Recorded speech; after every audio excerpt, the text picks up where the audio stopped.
Peter. I go to Ocalanes High School, and I'm in the class of 2021. And for my starter project, I made an electronic dice kit. And what it does, it takes an analog reading, or basically a reading that's in straight binary from the sensor, and it sends it as a voltage to this microchip, which converts it to a decimal. And then the microchip runs a program that takes the least significant decimal in that reading that it got from the sensor, and it basically takes that and turns it into a random number from 1 through 6, and that's like the number that's used to light up the LEDs, and the chip sends it through the resistors to each of the resistors' respective lights, and that's how you get it to light up when you tap it on the table, or basically give it any sort of force. And the issues I had with this project were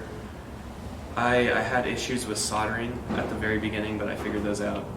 as I got more comfortable with it. And then also these screws right here were causing some sort of issue every time they touched the PCB, which I had to try a bunch of different methods to figure out. And then one thing that I really enjoyed about this project was being able to like build something with my hands and like learn about all the new things that I'm using, because I've never really done this kind of stuff before, so it's